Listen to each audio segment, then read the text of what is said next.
আসসালামু আলাইকুম dear viewers. দেখেন আমি সারা বছরের জন্য হলুদের গুঁড়া ঝালের গুঁড়া কিভাবে রাখি, ঝালের গুঁড়া বলতে কি এটা আঞ্চলিক ভাষা, মরিচের গুঁড়া কিভাবে সারা বছরের জন্য সংরক্ষণ করি সেটাই আজকে আপনাদেরকে দেখাবো। তো অলরেডি আমি মরিচটা উঠিয়ে ফেলেছি।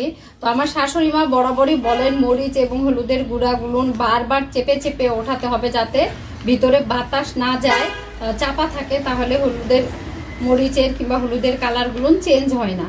সেই ক্ষেত্রে আমি কিন্তু অনেকক্ষণ থেকে এই যে মরিচের গুঁড়োগুলো হচ্ছে ঠেসে ঠেসে চামচ দিয়ে ঠাসা মেরে মেরে তুলতেছিলাম।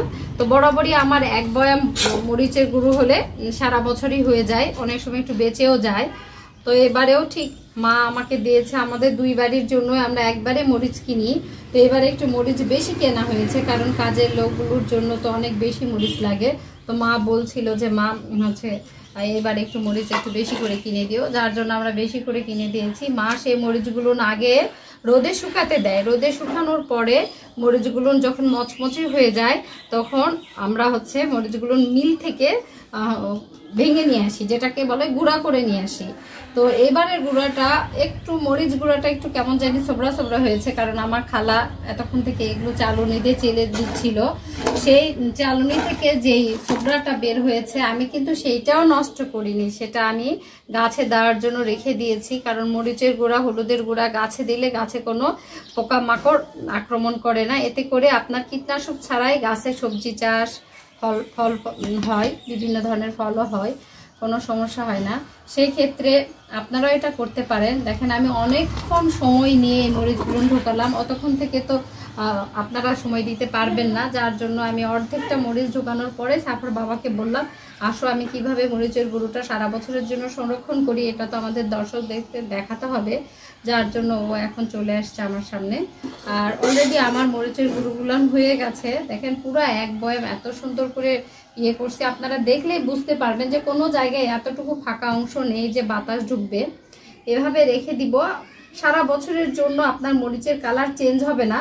যদিও কারো মনে হয় যে বর্ষার সময় মরিচের কালারটা একটু চেঞ্জ হচ্ছে, বর্ষার সময় রোদ না থাকলে বর্ষার পরে আপনারা আবার মরিচটা রোদে দিবেন, রোদে দিলে দেখবেন মরিচটার স্বাদ এবং গন্ধ আর হচ্ছে কালার একদমই ঠিক থাকবে।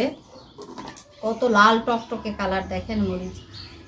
কারণ মরিচ যেহেতু তরকারিতে দিতে হয়, কিছু কিছু তরকারি আছে অনেকে কাঁচা মরিচ পছন্দ করেন, তবে মাছ মাংস এগুলো তরকারিতে আসলে গুঁড়া মরিচটা না দিলে টেস্ট আসে না ঝোলের তরকারিতে। মানে টেস্ট বলতে কি, টেস্ট যা আসুক, আসলে রুচিটা এমন একটা জিনিস, তরকারির কালার দেখে তো খেতে ইচ্ছে করে, যতই না তরকারিটা স্বাদ না হোক তারপরও কালারে অনেক সময় মনটা ভরে যায় যে না জানি তরকারিটা কত মজা হয়েছে।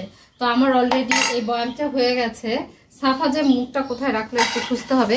তো আমি এখন এই যে বরাবরই আমি এই বয়ামটাতে হলুদ রাখি, মরিচের চাইতে কিন্তু হলুদ গুঁড়া তরকারিতে একটু কম লাগে, যার জন্য হলুদটা কিন্তু অনেক সময় বেঁচে যায়। এবারে আমার মনে হয় সামনে বছর আর হলুদ কিনতে হবে না, কারণ আগের হলুদটা আমার একটু থেকে গেছিল, এখন সেটা থেকে আমি এখন এবছরের হলুদ গুঁড়ো উঠাচ্ছি। আচ্ছা স্যার বাবা, হলুদের গুঁড়ো কি অন্য বয়ামে উঠাবো? এটা ভরে নাও, নিয়ে যদি বেঁচে যায় তাহলে আর একটা বয়ামে উঠাও। আচ্ছা দেখি, এখন আমি হলুদের গুঁড়া ওঠাচ্ছি। আসলে এগুলো ওঠাতে গেলে কিন্তু নাকের মধ্যে একটা শার্ট লাগে, তবে আমি অনেক সেফলি ওঠাচ্ছি যাতে করে গুঁড়োগুলো উড়ে না যায়। যে রুমে বাতাস নেই, ফ্যানও কিন্তু দেই নাই, কারণ এগুলো উড়ে গেলে নাকের মধ্যে যাবে। হলুদের যেটা বাবা বরাবরই বাবাকে দিয়ে হলুদ কেনা হয়, মা কেন জানি নিষেধ করেছে, সাফার বাবাকে বলে তুই একা একা হলুদ কিনবি না। আসলে মায়েরা চায় সন্তানের যেন কোনো অমঙ্গল না হয়। মানে হলুদটা আগে লোকেরা বলতো যে হলুদ নাকি বৈশাখ মাসে কেনা হয় না, এই জন্য আমরা চেষ্টা করেছি বৈশাখের আগেই হলুদ কেনা। হয়তো অনেকে কুসংস্কার মনে করবেন, তবে আগের লোকগুলো যেগুলো মেনে চলে সেগুলো আমাদেরকে একটু ফলো করা উচিত। এটা কুসংস্কার ঠিক না, বৈশাখ মাসে অনেক কিছুই করা যায় না, কারণ কালবৈশাখী ঝড়ের সাথে একটা রিলেটেড একটা ব্যাপার থাকে। এই জন্য এই বৈশাখের আগে আমাদের হলুদটা কেনা হয়েছিল। সেই হলুদগুলো মা মরিচের মতো করে রোদে দিয়ে শুকায় নিয়ে এটা ভেঙে নিয়ে এসছে। তো দুই বাড়িতেই আমার শাশুড়ি মাও ঠিক এভাবে রাখে, তবে মার দেখেছি মাটির পাতিলে হলুদ রাখে।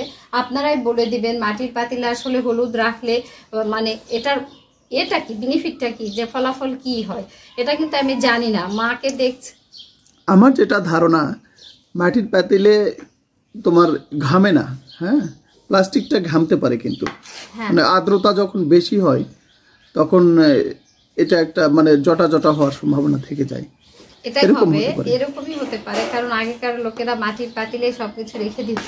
মাটির পাতিলে আসলে সবকিছুই ভালো। আমরা তো মাটির পাতিল এখন ইউজ করতে পারি না, কারণ আমরা যত তাড়াহুড়া করে কাজ করি মাটির পাতিল বেশি টেকসই দিবে না, পড়ে গেলেই ভেঙে যাবে। যার জন্য হচ্ছে আমি ভয়ে রাখি না। তবে আমার শাশুড়ি মাকে দেখছি উনি হচ্ছে মাটির পাতিলেই রাখে।